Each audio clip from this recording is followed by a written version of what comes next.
तो आज हम शुरू करने जा रहे हैं चैप्टर नंबर 3 जिसका नाम है pair of linear equation in two variables. ठीक है, तो सबसे पहले हम अपने चैप्टर का जो मतलब है उसको समझते हैं और उसके बाद ही हम एक्सरसाइज शुरू करेंगे। किसी भी एक्सरसाइज को करने से पहले उससे पहले की जो बेसिक चीज़ें हैं अगर हम उनको समझ लेते हैं तो हमारे लिए वो एक्सरसाइज करना काफ़ी आसान हो जाता है और फिर एग्ज़ाम में जो सवाल बदल बदल के दिए जाते हैं उनको भी हम इजीली कर पाते हैं। सीधे ही अगर हम एक्सरसाइज करना शुरू करते हैं तो उससे क्या है कि हम केवल एक्सरसाइज के सवाल कर पाएंगे और जो सवाल बदल के आएंगे बोर्ड के पेपर में उनको कर पाना फिर मुश्किल हो जाएगा। इसलिए बेसिक चीज़ें समझना बहुत ही ज़्यादा ज़रूरी होता है ताकि हमें पूरा चैप्टर अच्छी तरह से समझ में आ सके। ठीक है, तो पहले हम अपने चैप्टर का जो नाम है उसका मतलब समझ लेते हैं कि इसका ऐसा नाम क्यों है। तो इसमें जो सबसे पहला हिस्सा हम समझने जा रहे हैं वो क्या है, लीनियर इक्वेशंस। वैसे ये हमारे लिए कोई नई चीज़ नहीं है, 9th क्लास में हमने लीनियर, क्वाड्रेटिक, क्यूबिक इन सब पॉलिनोमियल्स के बारे में पढ़ा था, तो वही चीज़ें अभी यहाँ पर रिपीट होने वाली है। लीनियर इक्वेशन किस टाइप की होती है, ऐसी होती है ax plus b y plus c is equal to 0। तो ये जो मैंने लिखा है ये किसी भी लीनियर इक्वेशन की क्या होती है, स्टैंडर्ड फॉर्म होती है। ठीक है, इसको बाकी ए की जगह कोई कांस्टेंट लेकर जैसे कि 3x, बी की जगह 2y और सी की जगह 5 इज इक्वल टू 0, तो ये इसका एक एग्जांपल हो गया।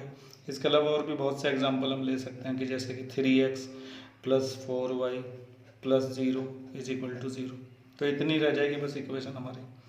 इसके अलावा x plus y plus 3 is equal to 0, तो कुछ भी हो सकता है।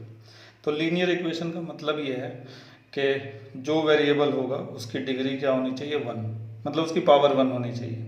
दूसरी चीज़, टू वेरिएबल का क्या मतलब है कि हमारी जो इक्वेशन होंगी उसके अंदर दो वेरिएबल होंगे। देखो जैसे यहाँ पर x और y दो वेरिएबल है, a b और c जो है वो कांस्टेंट है। ऐसे यहाँ भी x और y दो वेरिएबल है, 3, 2 और 5 ये सब क्या है, कांस्टेंट है। तो मेरे ख्याल से इतना मतलब समझ में आ गया वो linear equation in two variable. तो लीनियर का मतलब डिग्री 1 होनी चाहिए और टू वेरिएबल का मतलब उसके अंदर दो वेरिएबल होने चाहिए। जैसे यहाँ पर x और y दो वेरिएबल हैं, ज़्यादातर केसेस में हमें वेरिएबल जो है वो x या y ही मिलते हैं। ठीक है, अब समझते हैं कि पेयर का यहाँ पे क्या मतलब है। तो हमारे पूरे चैप्टर में हमें दो इक्वेशन दी जाएंगी जिनको हमें आपस में सॉल्व करना पड़ेगा अलग अलग मेथड इस्तेमाल करके। तो हमेशा दो इक्वेशन दी जाएंगी, इसीलिए यहाँ पर पेयर वर्ड का इस्तेमाल किया गया है। तो जब पेयर में इक्वेशन दी जाएंगी तो उनकी स्टैंडर्ड फॉर्म देखिए क्या होगी, a1x plus b1y plus c1 is equal to 0। ऐसे ही a2x b2y और c2 इज इक्वल टू 0। तो हमें जो इक्वेशन दी जाएंगी पेयर में सॉल्व करने के लिए तो उनकी जो स्टैंडर्ड फॉर्म होगी वो इस तरीके से होगी। ठीक है, तो मैं यहाँ पे ऐसे ही दो इक्वेशन लिख के दिखा देता हूँ, 3x 2y plus 7 is equal to 0 first equation और 2x plus 3y plus 8 is equal to 0 ये बन गई सेकेंड इक्वेशन। और हमें क्या करना पड़ेगा, इस पूरे चैप्टर में इस तरह की इक्वेशन दी जाएंगी और उनको अलग अलग मेथड का इस्तेमाल करके सॉल्व करना पड़ेगा। ठीक है, और इन इक्वेशंस को सॉल्व करने का मतलब ये है कि इनमें से x की और y की वैल्यू निकालना। ठीक है, तो हम इस चैप्टर में पढ़ने वाले हैं pair of linear equation in two variable. Linear मतलब उनकी डिग्री 1 होनी चाहिए, टू वेरिएबल का मतलब उनमें दो वेरिएबल होने चाहिए। ठीक है, और पेयर का मतलब यह है कि हमेशा उसके अंदर क्या होंगी, दो इक्वेशन होंगी जिनको मैं सॉल्व करके वेरिएबल्स की वैल्यू निकालनी पड़ेगी। तो मेरे ख्याल से चैप्टर का मतलब समझ में, चैप्टर का जो नाम है उसका मतलब समझ में आ गया होगा। ठीक है, अब हम इनके बारे में कुछ और बेसिक चीज़ें भी समझ लेते हैं। अगले पेज पर चलते हैं। तो क्या होगा कि जब भी हमें लीनियर इक्वेशन दी जाएंगी, उनके जो पेयर दिए जाएंगे इस तरीके से दो इक्वेशन जब दी जाएंगी और जब हम उनके ग्राफ बनाएंगे तो वो ग्राफ जो है ना किस तरह के हो सकते हैं ये समझ लीजिए ज़रा। वो दो लाइनें एक दूसरे को इंटरसेक्ट कर सकती हैं इस तरह से ग्राफ बनाते समय। ठीक है, इसके अलावा वो दोनों लाइनें एक दूसरे के क्या हो सकती हैं, पैरेलल भी हो सकती हैं। ठीक है, जब दो इक्वेशन से हम ग्राफ बनाएंगे तो उसमें दोनों लाइनें एक दूसरे को इंटरसेक्ट भी कर सकती हैं और एक दूसरे के पैरेलल भी हो सकती हैं। और तीसरा केस, वो कोइंसाइड भी कर सकती हैं। कोइंसाइड का मतलब ये है कि दोनों लाइनें सेम प्लेस पर आ सकती हैं। ये 3 केस पॉसिबल हो सकते हैं जब भी हम दो इक्वेशन का ग्राफ बनाएंगे। ग्राफ बनाना हमने 9th क्लास में सीखा था अच्छी तरह से। तो जैसे ये दो इक्वेशन है, जब हम इनका ग्राफ बनाएंगे ग्राफ पेपर पर, तो उसमें 3 कंडीशन हो सकते हैं। या तो ये दोनों लाइनें एक दूसरे को क्रॉस कर जाएं, या फिर ये दोनों लाइनें एक दूसरे के पैरेलल हो जाएं, या फिर ये कोइंसाइड कर जाएं। कोइंसाइड का मतलब ये है कि दोनों लाइनें एक ही प्लेस पर आ जाएं। ठीक है, तो आगे जब हम ग्राफ बनाएंगे तो हमें इन 3 तरह के ग्राफ दिख सकते हैं। या तो लाइनें क्रॉस करेंगी, या फिर वो एक दूसरे के पैरेलल होंगी, या फिर वो कोइंसाइड करेंगी। ठीक है, चलिए इसके बाद आगे आता है method of finding the solution. Equations के सॉल्यूशन फाइंड करने के क्या क्या मेथड हो सकते हैं। तो इक्वेशन को सॉल्व करने के 4 मेथड हो सकते हैं। पहला ग्राफिकली और ज्योमेट्रिकली, और दूसरा मेथड है सब्स्टिट्यूशन मेथड, तीसरा एलिमिनेशन मेथड, और चौथा है क्रॉस मल्टीप्लिकेशन मेथड। यानी कि हमारे पास जो इक्वेशन आएंगी, इस तरह की जो इक्वेशन आएंगी, उनको सॉल्व करने के लिए हमारे पास 4 मेथड होंगे। या तो हम उनको ग्राफिकली को ज्योमेट्रिकली भी कहा जाएगा कई बार। तो या तो हम ग्राफिकली सॉल्व करेंगे, या सब्स्टिट्यूशन मेथड लगाएंगे, या एलिमिनेशन मेथड लगाएंगे, या फिर क्रॉस मल्टीप्लिकेशन मेथड लगाएंगे। तो ये जो 4 मेथड हैं, इनको समझाने के लिए हमारी किताब में 4 एक्सरसाइज दे रखी हैं। एक्सरसाइज 3.1 से लेकर 3.4 तक ये 4 मेथड हमें उन एक्सरसाइज के अंदर समझ में आएंगे। और उसके बाद आएगी एक्सरसाइज 3.5 जो कि मिसलेनियस एक्सरसाइज होगी, मतलब कि उसमें मिक्स क्वेश्चंस होंगे। ठीक है, तो इसका मतलब हमें इस चैप्टर में क्या करना है, जो लीनियर इक्वेशन होंगी 2 वेरिएबल वाली, उनको सॉल्व करने के 4 अलग अलग मेथड सीखने हैं। तो आज हम एक्सरसाइज 3.1 करने जा रहे हैं, जिसमें हम बल्कि 3.1 और थोड़ी सी 3.2, इनमें हम ग्राफिकल और ज्योमेट्रिकल मेथड ही सीखने वाले हैं। उसके बाद की जो एक्सरसाइज है उनमें हम ये सारे मेथड सीखेंगे। तो बड़े ध्यान से आप इस चैप्टर को समझिएगा, बहुत ही अच्छा चैप्टर है, और शुरू से समझते हुए चलेंगे सारी चीज़ों को, तो सारी चीज़ें आपको बहुत ही ईजी लगेंगी, आसान लगेंगी। ठीक है, एक बार में अगर तुम्हें समझ में नहीं आता तो वीडियो को रिपीट कर करके बार बार देखा करो, लेकिन किसी भी वीडियो को शुरू से एंड तक पूरा देखा करो ताकि चीज़ें तुम्हें अच्छी तरह से समझ में आ सकें। ठीक है, तो अब हम शुरू करने जा रहे हैं एक्सरसाइज 3.1 को, बड़े ध्यान से समझिएगा। तो ये है एक्सरसाइज 3.1 का पहला सवाल, जो कि एक थियोरेटिकल प्रॉब्लम है जिसको हमें सॉल्व करना है। ठीक है, तो पहले बड़े ध्यान से हम इस प्रॉब्लम को समझने की कोशिश करते हैं कि आखिर इसमें करना क्या है। तो इसमें क्या कहता है, Aftab tales his daughter, Aftab अपनी डॉटर से ये कह रहा है, 7 years ago I was 7 times as old as you were then। Aftab अपनी डॉटर से कहता है कि 7 साल पहले मेरी एज तुम्हारी एज की क्या थी, 7 गुनी है। ठीक है, also 3 years from now I shall be 3 times as old as you will be। और आज से 3 साल बाद मेरी एज तुम्हारी एज की क्या हो जाएगी, 3 गुनी। ठीक है, तो दोबारा से स्टेटमेंट को समझते हैं। 7 साल पहले मेरी एज तुम्हारी एज की 7 गुनी थी, आज से 3 साल बाद मेरी एज तुम्हारी एज की 3 गुनी हो जाएगी। ठीक है, इज़न्ट दिस इंटरेस्टिंग, क्या ये इंटरेस्टिंग लगता है? हाँ, बिल्कुल इंटरेस्टिंग लग रहा है, क्योंकि 7 साल पहले तो मेरी एज तुम्हारी एज की 7 गुनी थी, 3 साल बाद मेरी एज तुम्हारी एज की 3 गुनी हो जाएगी, तो इंटरेस्टिंग तो लग ही रहा है। ठीक है, represent this situation algebraically and graphically. इस सिचुएशन को एल्जेब्रिकली और ग्राफिकली हमें क्या करना है, रिप्रेजेंट करना है। तो ठीक है, करना शुरू करते हैं। तो सबसे पहली बात तो ये जो सवाल है, एज वाला सवाल है, इसमें मतलब आफ्ताब की एज और उसकी डॉटर की एज की बात हो रही है। हमारे पूरे चैप्टर में एज वाले सवाल हमें हर एक्सरसाइज के अंदर मिलेंगे, इसलिए जो एज वाले सवाल हैं उनको समझना बहुत ज़रूरी है, और बड़े ध्यान से आप इनको देखिएगा। अगर आपको किसी भी पर्सन की कुछ साल बाद की एज निकालनी है या कुछ साल पहले की एज निकालनी है, तो उसके लिए ज़रूरी होता है उस पर्सन की प्रेजेंट एज का पता होना, यानी कि अभी उसकी एज क्या है। अगर हम किसी इंसान की प्रेजेंट एज जानते हैं तो उसके साथ साथ पहले की एज भी निकाल सकते हैं और 3 साल बाद की एज भी निकाल सकते हैं। ठीक है, मान लो कि तुम्हारी एज अभी 20 साल है। वैसे तो तुम्हारी एज अभी 20 साल होगी नहीं, क्योंकि तुम 10वीं में हो, तो 15 या 16 साल के होंगे तुम। लेकिन कोई बात नहीं, मान लो कि तुम्हारी एज अभी 20 ईयर्स है, तो 7 साल पहले तुम्हारी एज कितनी होगी बताओ।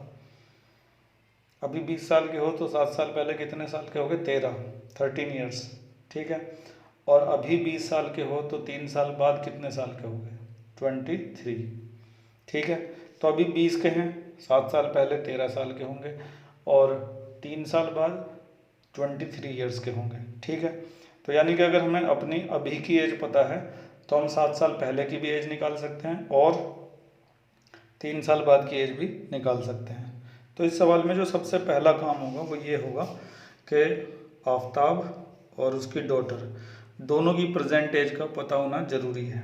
तो पूरे सवाल में तो कहीं लिखी नहीं है इनकी प्रेजेंट एज, तो हम अपने पास से उसको लेट कर लेंगे। ऐसे लिखेंगे कि लेट द प्रेजेंट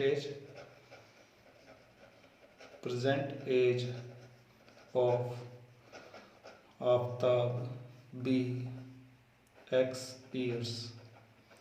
मान लेते हैं कि आफ्ताब की जो प्रेजेंट एज है वो क्या है? x ईयर्स है। And let the present age of daughter be y years. ठीक है, तो आफ्ताब की प्रेजेंट एज को हमने x ईयर मान लिया और डॉटर की प्रेजेंट एज को y ईयर मान लिया। अब क्योंकि हमें इन दोनों की प्रेजेंट एज पता लग चुकी है, तो अब हम इनकी 7 साल पहले की और 3 साल बाद की एज निकाल सकते हैं। ठीक है, तो अभी हम जाते हैं कहाँ पर? 7 ईयर एगो, 7 साल पीछे जाते हैं। ठीक है, तो यहाँ पे लिखते हैं बिफोर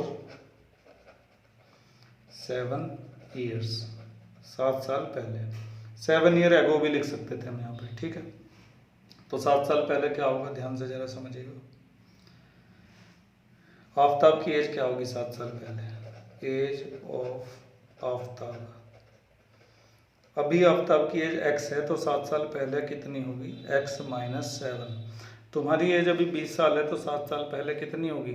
20 - 7 यानी कि 13। ठीक है, समझ गए? तो जो भी आफ्ताब की एज है उसमें से 7 साल माइनस कर देंगे तो 7 साल पहले की एज मिल जाएगी। इसी तरह से एज ऑफ डॉटर, 7 साल पहले डॉटर की एज कितनी होगी? तो डॉटर अभी y ईयर की है तो 7 साल पहले वो हो जाएगी कितने की? y - 7 की। ठीक है, तो आफ्ताब अभी x ईयर का है तो 7 साल पहले x - 7 का होगा। डॉटर की प्रेजेंट एज y है तो 7 साल पहले कितनी होगी? y - 7। तो दोनों की 7 साल पहले की एज हमने निकाल ली। लेकिन आफ्ताब के हिसाब से I was 7 time as old as you were then, मतलब 7 साल पहले आफ्ताब की एज अपनी डॉटर की एज की 7 गुनी थी। तो इसको हम कैसे लिखेंगे देखिए, अकॉर्डिंग टू क्वेश्चन 7 साल पहले जो आफ्ताब की एज थी वो अपनी डॉटर की एज की कितनी थी? 7 गुनी। ठीक है, ये मेन पॉइंट है, इसी से हमारी पहली जो लीनियर इक्वेशन है इस चैप्टर की वो तैयार होने जा रही है। फिर से समझो, 7 साल पहले जो आफ्ताब की एज थी वो अपनी डॉटर की एज की 7 गुनी थी। तो 7 साल पहले आफ्ताब की एज अपनी डॉटर की एज की 7 गुनी थी। ठीक है, कुछ बच्चों के दिमाग में कन्फ्यूजन रहता है कि ये जो 7 है यहाँ के बजाय इधर की साइड होना चाहिए। तो वो अपना कन्फ्यूजन बार बार दूर करिए, बार बार देख के कि 7 साल पहले आफ्ताब की एज अपनी डॉटर की एज की 7 गुनी थी। ठीक है, तो ये जो 7 है ना ये इधर ही आएगा, उधर नहीं आएगा। ठीक है, अगर ये 7 उधर चला गया तो डॉटर की एज आफ्ताब की एज की 7 गुनी हो जाएगी, जो कि पॉसिबल नहीं है। एक बेटी की एज अपने पिताजी की एज की 7 गुनी नहीं हो सकती। ठीक है, तो 7 साल पहले जो आफ्ताब की एज थी वो डॉटर की एज की कितनी थी? 7 गुनी। ठीक है, क्वेश्चन में दिया गया था। अब थोड़ा सॉल्व करते हैं। x - 7 इज इक्वल टू 7 अंदर मल्टीप्लाई हो गया 7y और यहाँ पे इंटू होगा तो 49। ठीक है, अब थोड़ा सा यहाँ पे देखो, जो वेरिएबल है उनको मतलब पूरा ही हम एक ही साइड ले जाते हैं। x तो पहले से ही है वहाँ पे, 7y उधर जाके क्या हो जाएगा माइनस, ठीक है। और 49 उधर जाके प्लस होगा, 7 पहले से ही माइनस का है, तो 49 प्लस के और 7 माइनस के, तो प्लस के 42 हो जाएंगे। इधर के सब उधर चले गए तो इधर क्या रह गई, 0। इस तरह से हमने चैप्टर की पहली जो लीनियर इक्वेशन है उसको तैयार कर लिया। और इस चैप्टर में पता नहीं कितनी सारी लीनियर इक्वेशन अब हमें तैयार करनी होगी, ठीक है। तो पहली जो लीनियर इक्वेशन बनी है उसको फिर से समझिए ध्यान से कैसे बनी है। तो हमारे सवाल में 2 कैरेक्टर हैं, एक आफताब है और एक उसकी डॉटर है। आफताब अपनी डॉटर से कह रहा है कि 7 साल पहले मेरी एज तुम्हारी एज की 7 गुनी थी, 3 साल बाद मेरी एज तुम्हारी एज की 3 गुनी हो जाएगी। क्या ये इंटरेस्टिंग है? बिल्कुल इंटरेस्टिंग है, क्योंकि 7 साल पहले 7 गुनी है, 3 साल बाद 3 गुनी हो जाएगी। Represent this situation algebraically and graphically. Algebraically भी दिखाओ, ग्राफिकली भी दिखाओ। तो अभी हमने एल्जेब्रिकली तो दिखा दिया है, ये ग्राफिकली भी अभी दिखाएंगे, ग्राफ बनाएंगे हम इसका। तो जितने भी एज वाले सवाल होते हैं उनमें सबसे ज़रूरी काम होता है किसी भी इंसान की प्रेजेंट एज का पता होना। पूरे सवाल में कहीं भी आफताब या उसकी डॉटर की प्रेजेंट एज नहीं दे रखी थी, इसलिए हमने आफताब की प्रेजेंट एज को x मान लिया और डॉटर की जो प्रेजेंट एज है उसको y मान लिया, ठीक है। अब अगर हमें किसी की प्रेजेंट एज का पता लग जाए तो 7 साल पहले की और 3 साल बाद की एज को निकाला जा सकता है। पहले की एज निकालनी है तो माइनस कर देंगे, बाद की एज निकालनी है तो प्लस कर देंगे, ठीक है। तो हमारे सवाल के हिसाब से पहली जो केस था वो था 7 साल पहले का, तो हमने 7 साल पहले का केस लिखा। आफताब की एज ये होगी और डॉटर की एज ये होगी, ठीक है। क्वेश्चन के अकॉर्डिंग 7 साल पहले जो आफताब की एज होगी वो डॉटर की एज की 7 गुनी होगी। तो 7 साल पहले आफताब की एज डॉटर की एज की 7 गुनी होगी, ये लिख दिया हमने। इसको अंदर मल्टीप्लाई कर दिया, ठीक है। सब कुछ इधर ही लिया है। तो इस तरह से हमने चैप्टर की पहली जो लीनियर इक्वेशन है उसको तैयार कर लिया। अब हम जा रहे हैं अगले पेज पर, और अगले पेज पर ये जो सेकंड कंडीशन है ना ये वाली, कि 3 ईयर फ्रॉम नाउ, आज से 3 साल बाद, तो इससे भी हम लीनियर इक्वेशन बनाने की कोशिश करेंगे। अगर आपको पहला केस अच्छे से समझ में आ गया है तो दूसरा तो आप खुद भी बना सकते हैं, ठीक है। तो आप खुद से बनाइए और फिर दोबारा से वीडियो देखिए कि क्या आपने सही बनाया है। वीडियो रोक कर आप खुद बनाइए उसको, 3 साल बाद का जो है, ठीक है। अब शुरू होती है हमारी दूसरी कंडीशन के 3 साल बाद, ठीक है। तो 3 साल बाद देखिए क्या होगा। अभी आफताब की एज x है और डॉटर की एज क्या है y। 3 साल बाद कितनी होगी? तो 3 साल बाद आफताब की एज ऑफ आफताब, ठीक है। आफताब की एज 3 साल बाद कितनी हो? अभी अगर x है, प्रेजेंट एज आफताब की x मान रखी है हमने, देखो ये लिखा हुआ है कि let the present age of Aftab be x। तो अगर आफताब की अभी की एज x है तो 3 साल बाद कितनी होगी? x + 3, ठीक है। इसी तरह से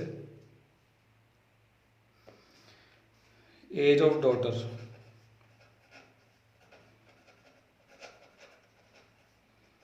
डॉटर की एज जो है 3 साल बाद कितनी होगी? अभी y है डॉटर की एज, तो 3 साल बाद कितनी हो जाएगी? y + 3, ठीक है। अब उस कंडीशन को याद करते हैं जो आफताब अपनी डॉटर से कह रहा था। तो अकॉर्डिंग टू क्वेश्चन, आफताब ने कहा था कि 3 साल बाद मेरी एज तुम्हारी एज की 3 गुनी हो जाएगी। मेरी एज तुम्हारी एज की 3 गुनी हो जाएगी, ठीक है। मेरी एज तुम्हारी एज की नहीं, आफताब की एज अपनी डॉटर की एज की, ठीक है। तो 3 साल बाद आफताब की जो भी एज होगी वो अपनी डॉटर की एज की क्या होगी? 3 गुनी, ठीक है। इसको भी सॉल्व करते हैं। x + 3 = अंदर मल्टीप्लाई 3y + 9, ठीक है। सब कुछ इधर ही ले आते हैं।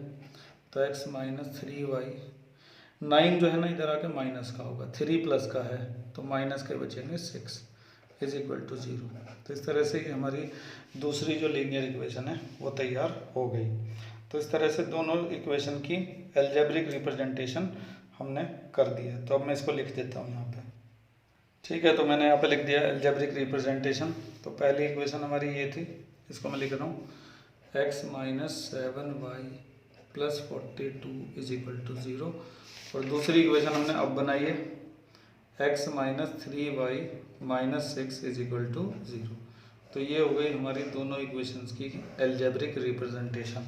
ठीक है, हमारे सवाल के हिसाब से हमें दो काम करने हैं, एक तो एल्जेब्रिकली रिप्रेजेंट करना है और एक ग्राफिकली रिप्रेजेंट करना है। ये जो ग्राफिकली है ना, ग्राफ बनाने का जो काम है, ये भी कोई नया नहीं है हमारे लिए। हमने 9th क्लास में जो सिंगल लाइन होती थी उनको ड्रॉ किया था, बहुत सारी लीनियर इक्वेशन हमने ड्रॉ करनी सीखी थी।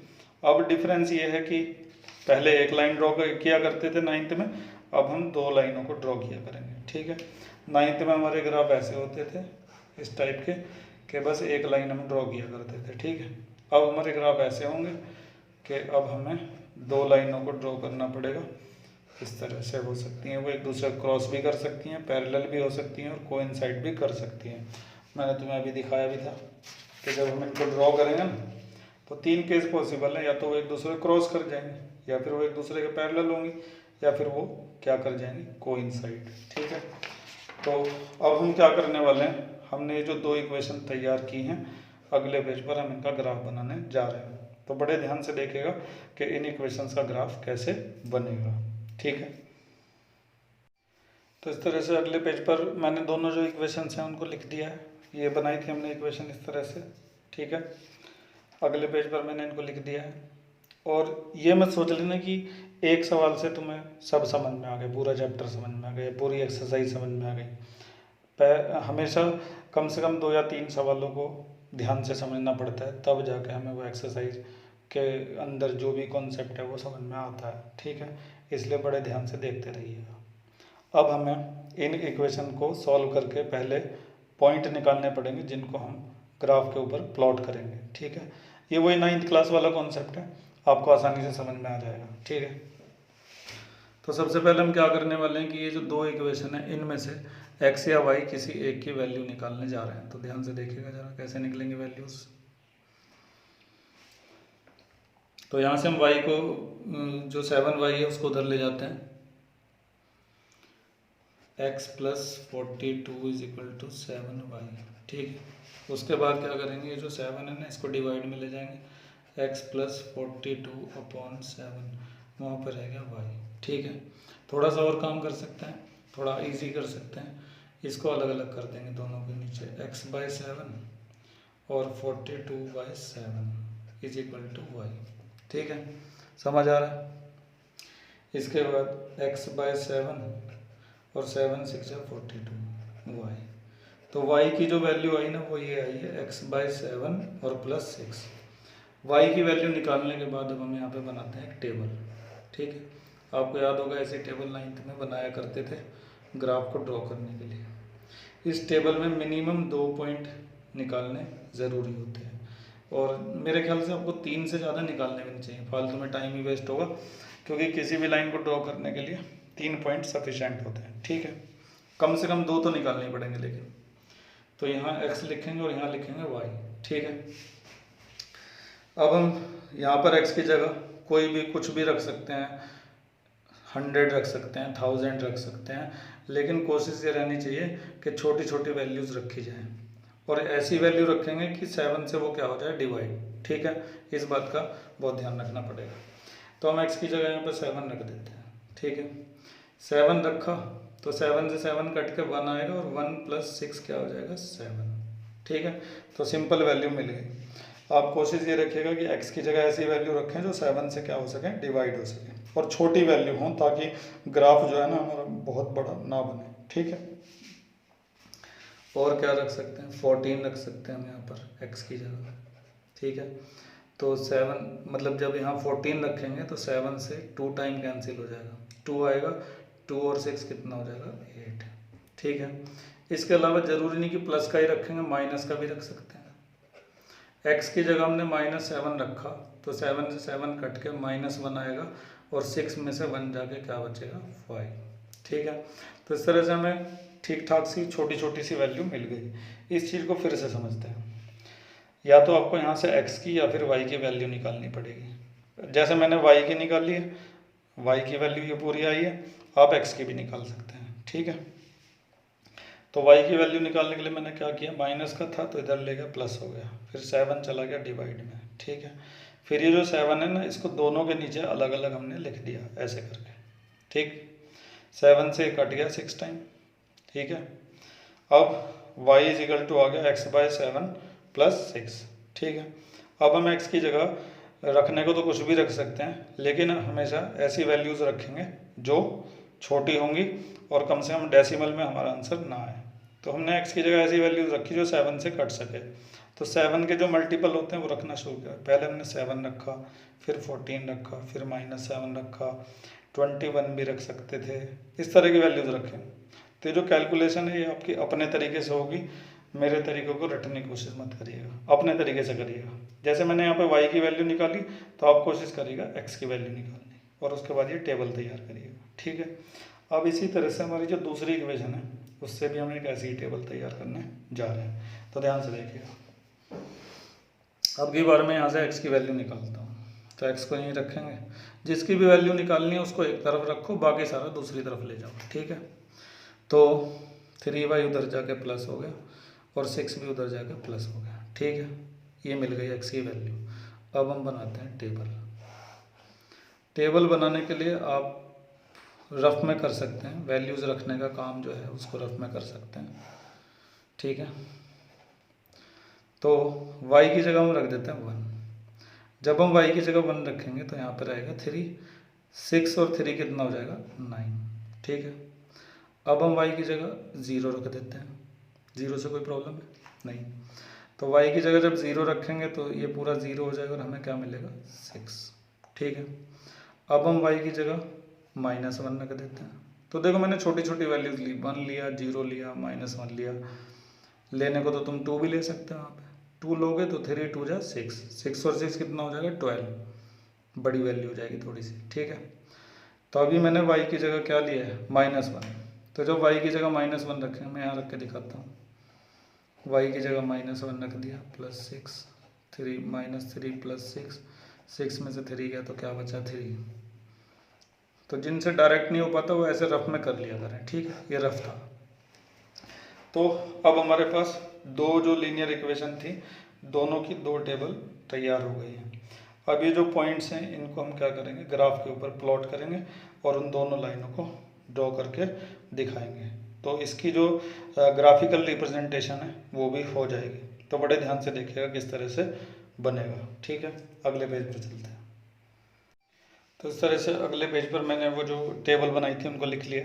ये टेबल हमने बनाई थी पिछले पेज पर, देख लीजिए, एक ये टेबल थी और एक ये टेबल थी, ठीक है। 2 इक्वेशन की 2 टेबल बनी है, इनको मैंने यहाँ पे अगले पेज पर उतार लिया है।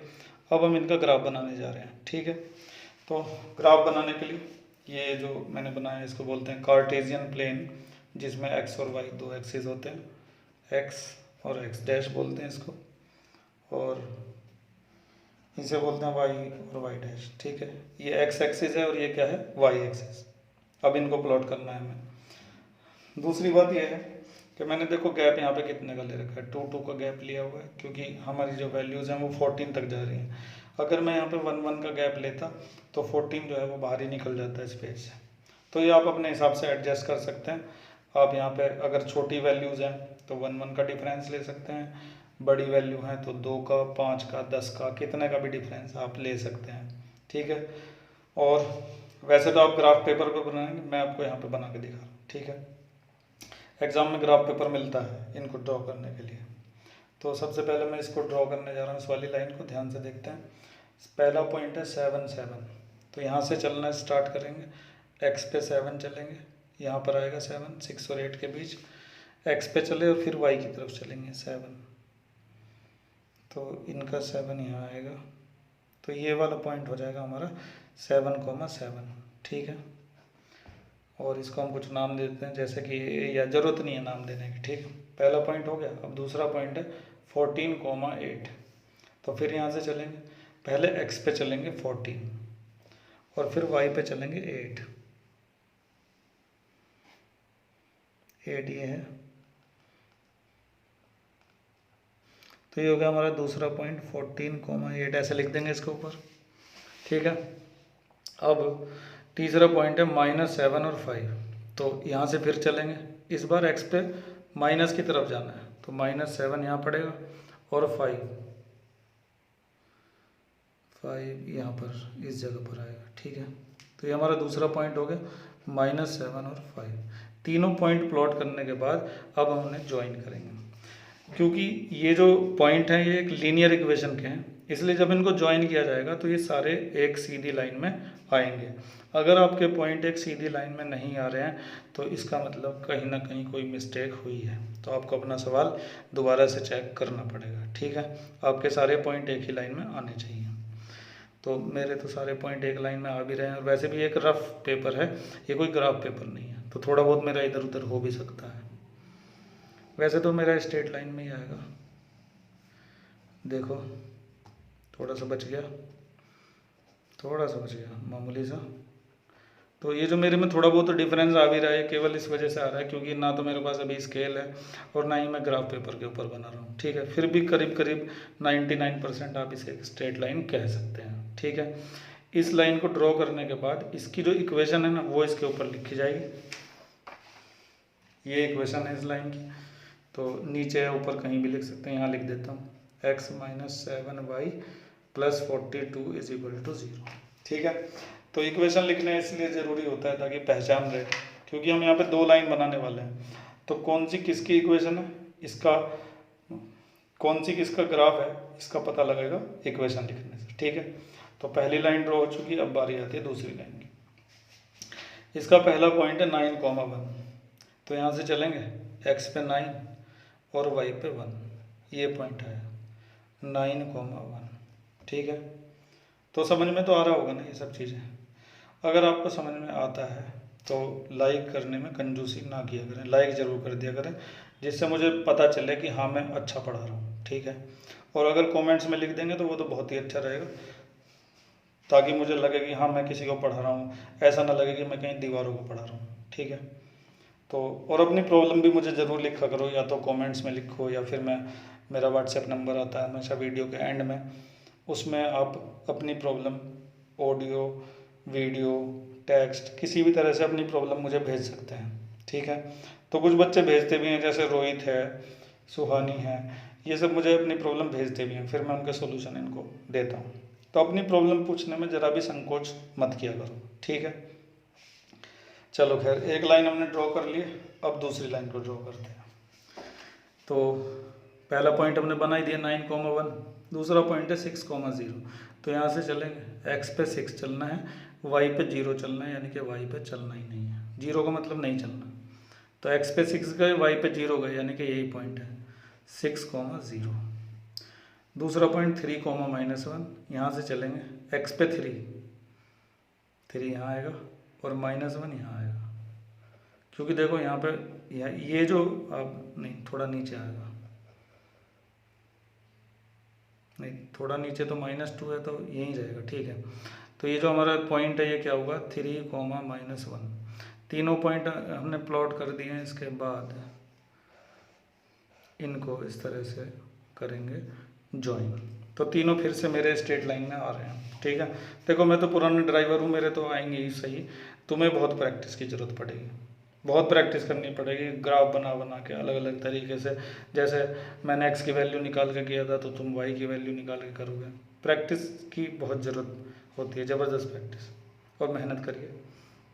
तो इस लाइन की जो इक्वेशन थी वो इस तरह से थी, x - 3y - 6 = 0। ठीक है, तो हमने जो दो लाइनों का जो ग्राफ है वो तैयार कर लिया है।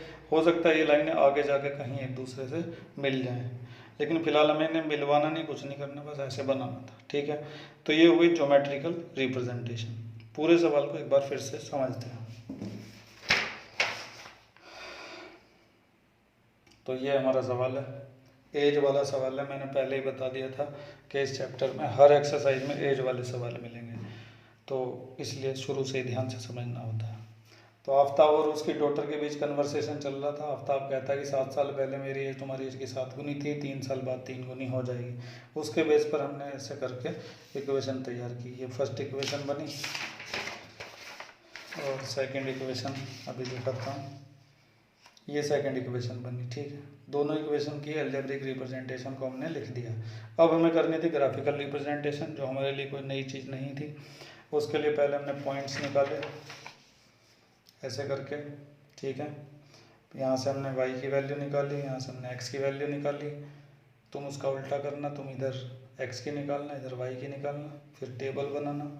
टेबल बनाने के बाद जो पॉइंट मिलेंगे, छोटे पॉइंट होने चाहिए, ज़्यादा बड़े नहीं होने चाहिए, ठीक है। और कोशिश करनी चाहिए कि डेसिमल में ना आए।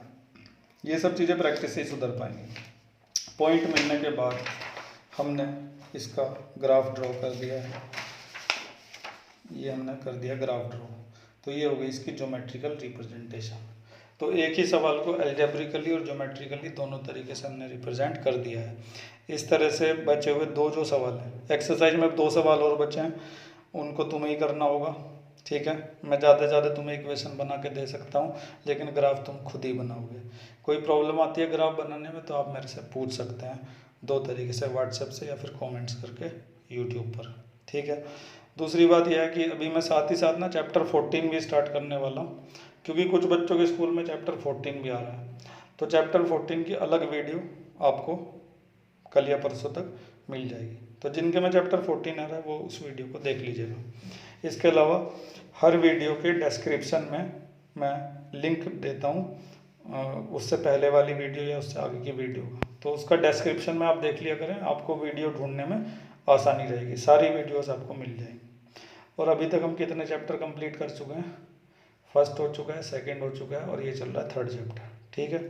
तो फर्स्ट और सेकंड की वीडियोस ढूंढने के लिए डिस्क्रिप्शन में मैंने दे रखी डिटेल्स, किस तरह से ढूंढेंगे, 1-2 के लिंक भी दिए हुए, तो उनको देख लीजिएगा, ठीक है। तो सवाल जो 2 बचे हैं अभी मैं उनके आपको इक्वेशन बना के देता हूँ, ग्राफ आप खुद ड्रॉ करेंगे, ठीक है। चलिए आगे बढ़ते हैं। चलिए खैर इसी टाइप का एक और सवाल देखते हैं, जो हमने अभी किया था आफ्ताब और उसकी डॉटर वाला, इसी तरह का ये भी है। तो इस सवाल में देखिए क्या लिखा है। Coach of a cricket team buys 3 bats and 6 ball for ₹3900। तो एक कोच है क्रिकेट टीम का जो 3 बैट खरीदता है और 6 बॉल खरीदता है, कितने के? 3900 के। लेटर शी बाइज, अच्छा ये तो फीमेल है, कोई बात नहीं, मैंने गलत मान लिया था। So she buys another bat and 2 more balls for the same kind for ₹1300। बाद में वो क्या करती है, एक और बैट खरीदती है, 2 बॉल खरीदती है, कितने की? 1300 की, ठीक है।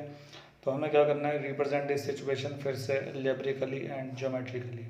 तो फिर से हम इक्वेशन बनाएंगे और उसको अलजेब्रिकली दिखा देंगे और ज्योमेट्रिकली भी दिखा देंगे। तो मेरी राय में तुमको ये खुद करके देखना चाहिए, वीडियो बंद करके खुद करो और फिर बाद में मिला लेना, ठीक है। करना तो तुम्हें ऐसे ही चाहिए, बाकी तुम्हारी मर्जी है। तो मैं शुरू करता हूँ। तो यहाँ पे बात हो रही है किसकी? बैट की और बॉल की। तो कितने भी बैट खरीदो या कितने भी बॉल खरीदो, सबसे पहले हमें ये पता होना ज़रूरी है कि एक बैट की कॉस्ट क्या है और एक बॉल की कॉस्ट क्या है। कभी कुछ खरीदेंगे, कभी अंगूर और केले खरीदेंगे, कभी एप्पल और कुछ और खरीदेंगे, तो हमें जो है उस केस में 1 kg की कॉस्ट पता होनी ज़रूरी होगी। जैसे अगले सवाल में हमारा एप्पल और ग्रेप्स का है, तो उसमें हमें 1 kg की कॉस्ट पता होनी ज़रूरी है। ऐसे ही यहाँ पर एक बैट और एक बॉल कितने का है ये पता होना ज़रूरी है। तो इसके लिए हम मान लेंगे कि let the cost of each bat be ₹X। मान लिया कि हर एक बैट कितने का है? X का। And the cost of each ball be ₹Y। ये जो बच्चे बिना करे ही देखने लग गए हैं ना वीडियो को, ये गलत कर रहे हैं। पहले खुद से करके देखो, उसके बाद वीडियो देखो, ठीक है। बाकी तुम्हारी मर्जी है। तो एक बैट X का, एक बॉल ₹Y की। अब पहली कंडीशन, कितने बैट खरीदे? 3। अगर एक बैट X का है तो 3 बैट कितने होंगे? 3X के। और एक बॉल Y की है तो बॉल कितनी खरीदे? 6। तो 6 बॉल कितने की होंगी? 6Y की। According to question, case first, पहले केस में 3 बैट खरीदे गए, एक बैट X का तो 3 बैट कितने के? 3X के। बॉल कितनी खरीदे हैं? 6। एक बॉल ₹Y की है, तो 6 बॉल कितनी की होंगी? 6Y की। इनकी जो टोटल कॉस्ट है मिलाकर वो कितनी आ रही है? 3900। 3 बैट जो खरीदे हैं और 6 बॉल जो खरीदे हैं, इनकी कुल कीमत मिलाकर आ रही है 3900। और इस तरह से तैयार हो गई हमारी पहली इक्वेशन। ठीक है, ये जो हमारी इक्वेशन है ना, इसमें हम एक और काम कर सकते हैं, इसको रिड्यूस किया जा सकता है। रिड्यूस करने का मतलब है कि इसको थोड़ा छोटा किया जा सकता है। देखो कैसे, यहाँ से 3 कॉमन निकल रहा है, तो अंदर बचेगा x + 2y = 3900। ठीक है, अब ये जो 3 है ना, ये डिवाइड में चला जाएगा और इसको काट देगा, तो मैं डायरेक्ट काट देता हूँ। 3 × 1 = 3, 3 × और 00, तो x + 2y = 1300 और ये बन गई इक्वेशन फर्स्ट। इसको यहाँ से मैं हटा देता हूँ, तो ये एक आसान सी सिंपल सी इक्वेशन हमारी तैयार हो गई है। ठीक है, अब हम दूसरी कंडीशन पढ़ के दूसरी इक्वेशन बनाने जा रहे हैं। तो अगले पेज पर होगी वो, इसलिए मैं अभी पढ़ के सुना देता हूँ क्या है। Later she buy another bat, मतलब एक बैट और खरीदा, 2 बॉल खरीदी है, तो एक बैट कितने का है? x का। 2 बॉल कितने की होंगी? एक बॉल y की है, तो 2 बॉल कितने की होंगी? 2y की। ठीक है, उनकी कीमत आती है कितनी? 1300। तो मैं यहीं पे बना देता हूँ उसको, देखो जरा। केस सेकंड, ये दूसरा केस है। तो दूसरे केस में एक बैट खरीदा है और 2 बॉल खरीदे हैं, लिखा ना 2 बॉल। 2 बॉल खरीदी और कुल कीमत कितनी हुई? 1300। और इस तरह से हमारी एक और इक्वेशन तैयार हो गई। ठीक है, इस बार देखिए बड़ा फ़ायदा हमें क्या मिला है। ऊपर वाली इक्वेशन देखो और नीचे वाली इक्वेशन देखो, क्या दिखाई देता है? सेम है कि नहीं है? दोनों इक्वेशन क्योंकि सेम है, तो इसका मतलब हमें इस बार आधी मेहनत करनी पड़ेगी। एक का जो ग्राफ बनेगा वही दूसरी का भी बनेगा। जहाँ पे पहली इक्वेशन की लाइन खींचेगी वहीं पे दूसरी इक्वेशन की लाइन आएगी।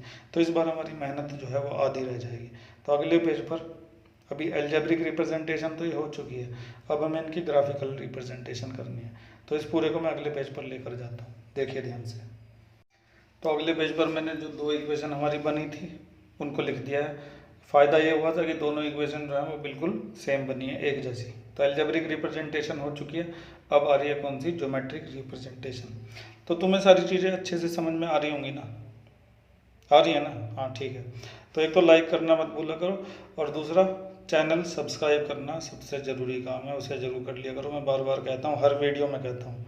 तो उसको सब्सक्राइब करने में कुछ नहीं जाता, एक बटन दबाना पड़ता है, तो उसको ज़रूर दबा देना।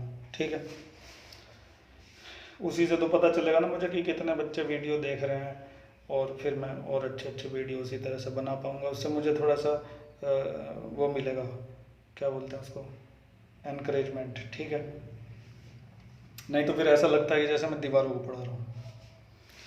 ज्योमेट्रिक रिप्रेजेंटेशन, तो हमारी जो पहली इक्वेशन है x + 2y = 1300, तो मैंने बताया था यहाँ से या तो x की वैल्यू निकाल लो या फिर y की वैल्यू निकाल लो। ठीक है, तो मैं यहाँ से x की वैल्यू निकाल देता हूँ। 1300 - 2y बड़ी आसानी से निकल गई। अब हम क्या करेंगे भाई, 2y को वहाँ ले गए तो x की वैल्यू हो गई 13 - 2y। अब हम इसको एक टेबल बनाएंगे यहाँ पर। ठीक है, यहाँ पर एक टेबल बनाएंगे, यहाँ x लिखेंगे और यहाँ y लिखेंगे। ठीक, अब y की जगह यहाँ पर हम क्या रख सकते हैं? 0 रख देंगे तो वैल्यू आएगी 1300, जो कि बहुत बड़ी वैल्यू होगी। कुछ और देखो, 100 रख दो, 100। ठीक है, 100 भी बहुत छोटा रह जाएगा, 200 रख देता हूँ। ठीक है, तो y की जगह जब 200 रखेंगे तो 200 की 2 में करेंगे तो 400, और 1300 में से 400 गया तो क्या बचा? 900। ठीक है, इसके बाद अब मैं रख देता हूँ यहाँ पर 400। मुझे मजबूरन इतनी बड़ी वैल्यू रखनी पड़ेगी। मान लो अगर मैंने यहाँ पे 0 रख दिया ना, तो 1300 वैल्यू आएगी।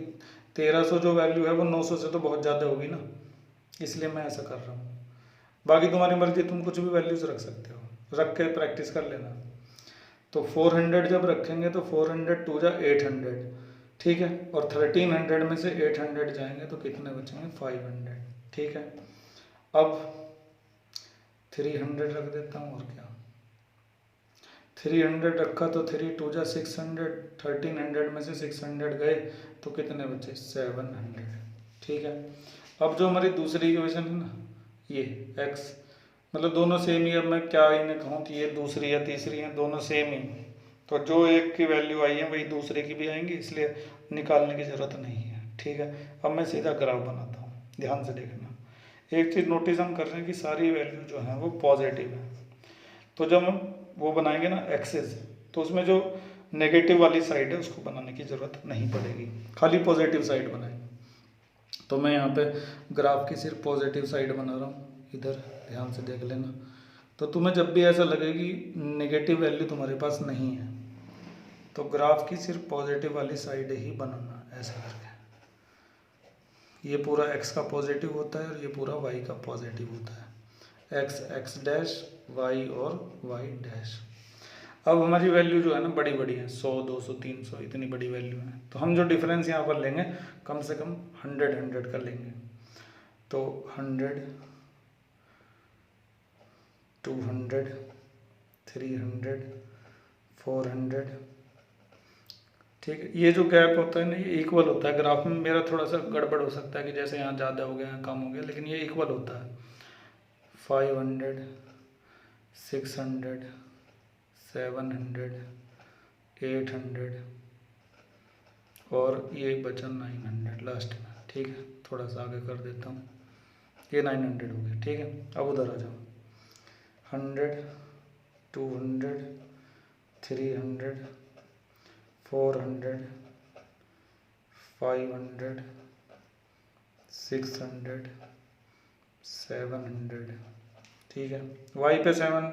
वाई पे तो बस 300 तक ही था, तो मैंने काफ़ी ज़्यादा बना दिया, कोई बात नहीं।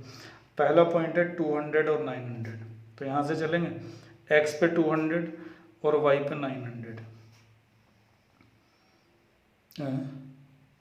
गलत हो गया, 900 और 200 है, तो x पे 900 ये रहा और y पे 200, ये मैंने थोड़ा सा गलत कर दिया था, अब सही है। ये पहला पॉइंट हो गया 900 और 200। अभी मैं लिखता नहीं हूँ, बाद में लिखूँगा। 500 400, यहाँ से चले x पे 500 और y पे कितना 400, ये वाला पॉइंट आ गया। ठीक है, 500 और 400 और ये क्या है 900 और 200। ठीक है, 700 300 700 और 300, यही है क्या 700 और 300। ठीक है, अब तीनों पॉइंट एक ही लाइन में आने चाहिए, आ भी रहे हैं, तो और इनको ज्वाइन करते हुए एक स्ट्रेट लाइन हम ड्रॉ कर देंगे। मेरा ये जो थोड़ा बहुत डिफरेंस आता है ना, ये इस वजह से आता है कि रफ ग्राफ है, ग्राफ ही नहीं है यहाँ पे, और कभी ज़्यादा कभी कम वैल्यूज़ हो जाती हैं। जब आप ग्राफ पेपर बनाए एग्जैक्ट तीनों पॉइंट एक ही लाइन में आएंगे। ठीक है, अब इसके ऊपर हमें क्या करना है, इसकी जो इक्वेशन है ना वो लिखनी है। तो एक इक्वेशन तो ये थी x + 2y = 1300, एक इक्वेशन ये थी, दूसरी भी यही है। तो डिफरेंस पता कैसे चलेगा, तो देखो दूसरी इक्वेशन वैसे तो ये थी, हमने उसे रिड्यूस किया था, तो मैं ये वाली लिख रहा हूँ 3x + 6y = 3900। ठीक है, ये भी लिख सकते हैं, लेकिन जो इसकी ओरिजिनल फॉर्म थी वो लिखनी चाहिए, 3x + 6y = 1300। तो 3x + 6y = 1300 दोनों की मैंने लिख दी है। तो ये हमने ऐसा सवाल देखा कि जिसमें दोनों जो लाइनें थी वो एक ही जगह पर आ रही थी, यानी कि क्या हो रही थी, कोइंसाइड हो रही थी। इसको बोलते हैं कोइंसाइड होना, जब दोनों लाइनें एक ही जगह पर आती हैं। ठीक है, एक बार फिर से पूरा सवाल समझ लेते हैं।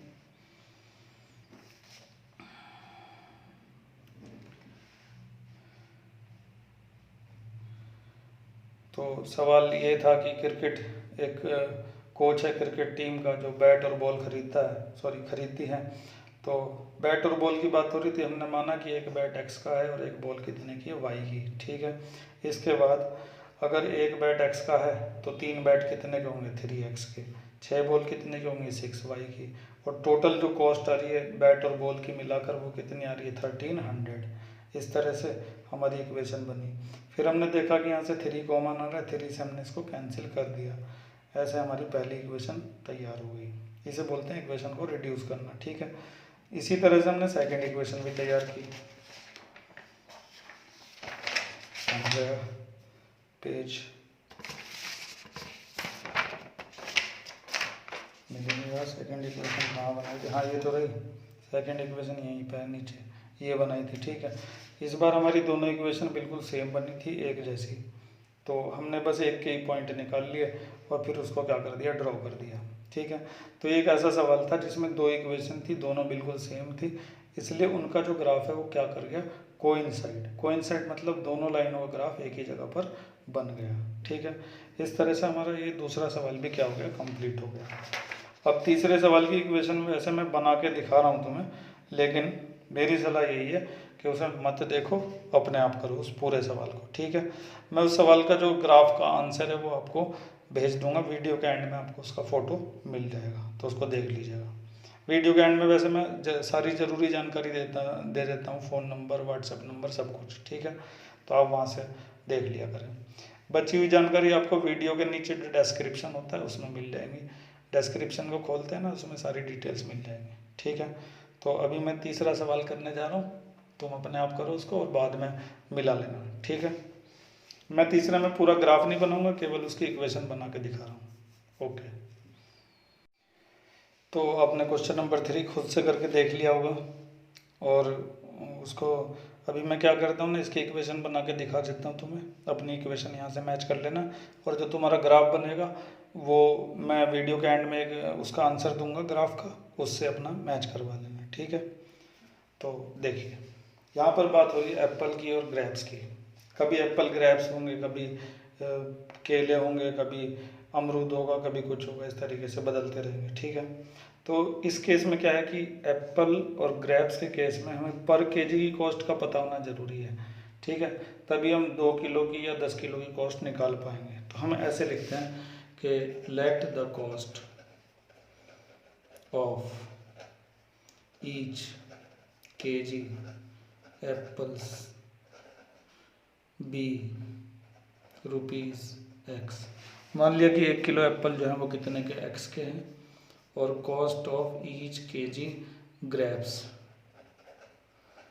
जो हैं वो कितने के हैं, Y के। ठीक है, अब केस फर्स्ट ले लेते हैं, पहला केस अकॉर्डिंग टू क्वेश्चन।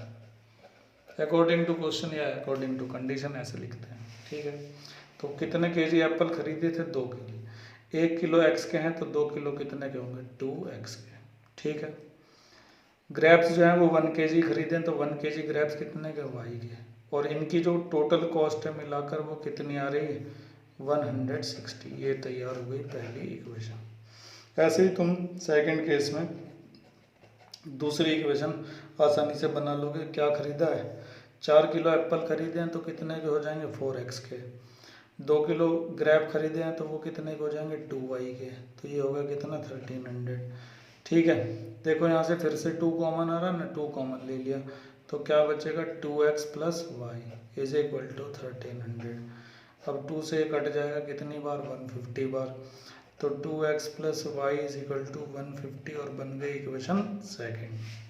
अब 2 इक्वेशन बना दिए हैं, इनके आप आराम से मतलब वो टेबल बना के पहले पॉइंट निकालना, फिर ग्राफ बना लेना।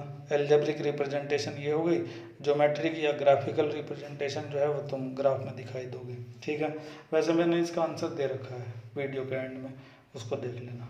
तो इस तरह से हमारी जो एक्सरसाइज 3.1 है वो ख़त्म हो चुकी है। उम्मीद है कि आपको अच्छे से समझ में आई होगी। बहुत कुछ आपके ऊपर डिपेंड करता है, मेरा काम समझाने का है, लेकिन प्रैक्टिस करना, मेहनत करना, ये काम तुम्हारा ही है। ठीक है, तो ज़्यादा से ज़्यादा प्रैक्टिस किया करो। ठीक है, इसके एक्सरसाइज के पहले के जो एग्जाम्पल हैं उनके फ़ोटो भी मैं आपको भेज दूंगा, क्योंकि मुझे पता है कि आप में से कईयों को बुक का अरेंजमेंट अभी हो नहीं पाया। वैसे आप NCERT का बहुत सारे ऐप आते हैं जिनको डाउनलोड कर सकते हैं, और ऐप में आपको किताबें मिल जाएंगी। ठीक है, बस आज के लिए इतना ही, बाकी हम देखेंगे अगले लेक्चर में। Thank you.